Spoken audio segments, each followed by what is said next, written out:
What do you think cooking has in common with STEM? Well, actually it has a lot. The kitchen is actually a lot like a virtual laboratory where students find out a lot of neat things about physical science, about cause and effect, chemistry, measurements, even math. And today we're going to find out how, besides food, making food is part of our daily lives, it is also something that is also an art and a science. And we're very lucky to have a very special visitor with us today, Chef Wendy. Everyone say hello to Chef Wendy?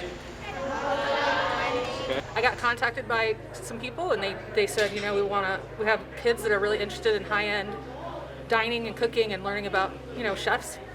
And they asked if I would come out and do a demo. So I said, sure. I hope just more of a curiosity to keep learning about food and different cuisines and different cultures and different things and to be willing to try them.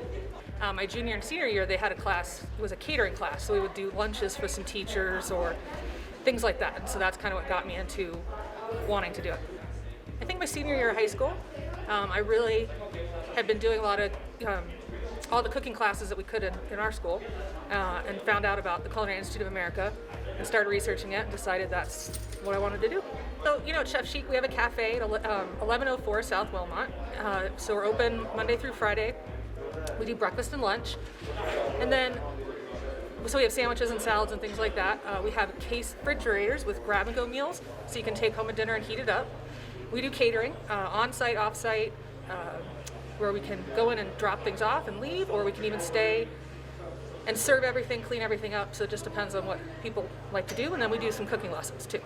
My name is Emiliana, and I think my favorite thing today was probably when I was taking away the parsley and peeling a bunch of parsley, also cilantro. That was fun. I learned that with smaller pieces you need to cook a little higher, but with bigger pieces you need to cook a little lower. They absolutely need to be a team player. It's not just one person making all the food. You have to be able to work with their team and take initiative to help people and to do things. And again, just, you know, be a sponge. Absorb as much as you can. Just because I went to cooking school, maybe somebody doesn't have to go to cooking school. They can work under a chef who's willing to teach them. So I think just being open to learning from everybody that you're around.